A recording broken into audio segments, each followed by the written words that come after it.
Hey groups, so good to see you guys. I hope you all had a great Thanksgiving. I cannot wait. We are in a series right now on Christmas. We've been waiting for this series.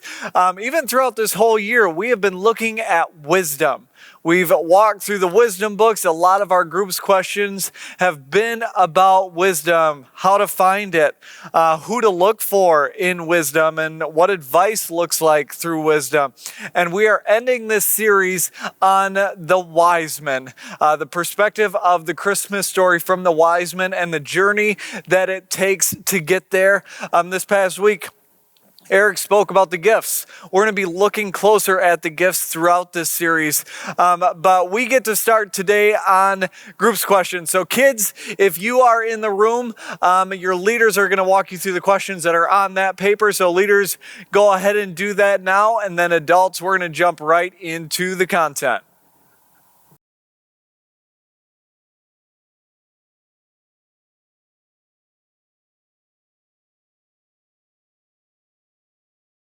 Question number one, when you hear the word wise men or hear the people group of wise men, what do you picture, right? What comes up in your head?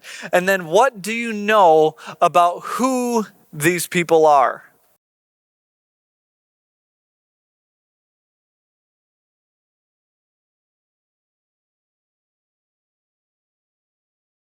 Question number two. In the Bible, there are 400 years of silence in between the Old Testament and the New Testament when Jesus is born. There's 400 years where there's no prophetic revelation from God, right? God is not speaking prophetically into the nation of Israel. Here's a question then in this.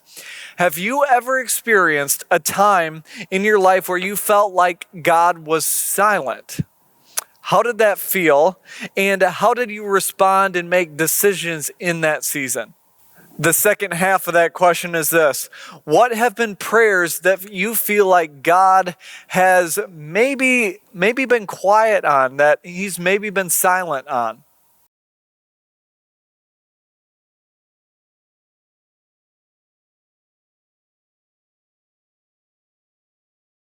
Question number three. Throughout most of the year, we have talked about in depth about wisdom, who to take advice from, what characters come from being wise, and why having wisdom matters in our life. Here's a tough question in this. Are you wiser? And why did you answer in the way you did?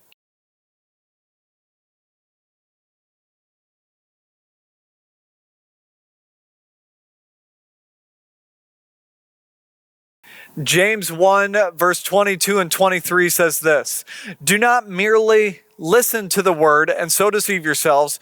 Do what it says.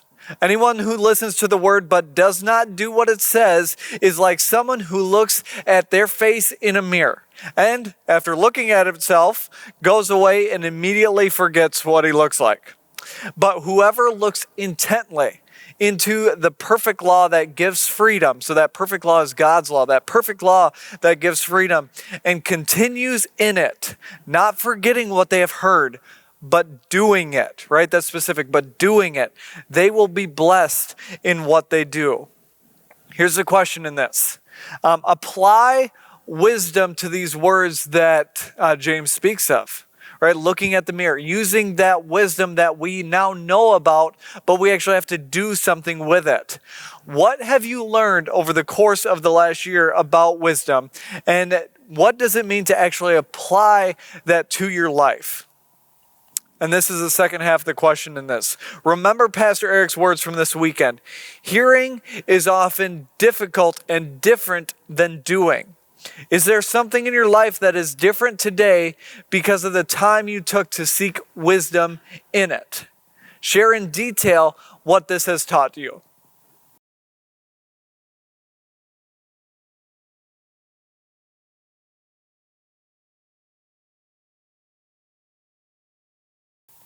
Question number 5. What are ways to actively use, actively, right? This is the action of it. Actively use the wisdom that you gained over this past year. Pick one of these options that I'm going to say to incorporate wisdom into your life. One of them, accountability. Who can hold you accountable to the things that you want to do differently? Second is new habits. Is there a habit that you've learned that is important because of wisdom? And third, guarding our hearts with what we take in. Maybe you've felt the Holy Spirit place something on your heart saying that, I don't think I should be watching that anymore. I don't think I should be listening. Speak about one of those three things and be very specific about what the action is going to be out of that.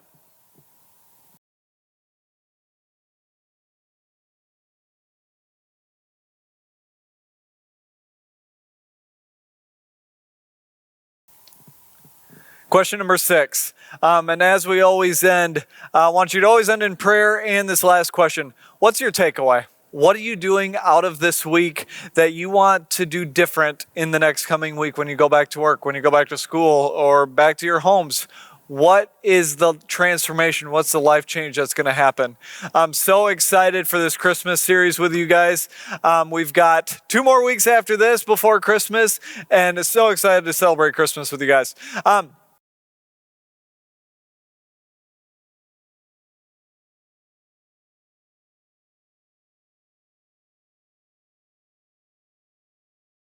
If you've got some extra time, the Digging Deeper section is really good. I'm excited for the conversations you can have, looking closer at Luke 15 and some proverbs that Jesus speaks on about actions and searching for things. So if you got time, have your group check out those. Otherwise, I can't wait to see you guys next week. Have a great week.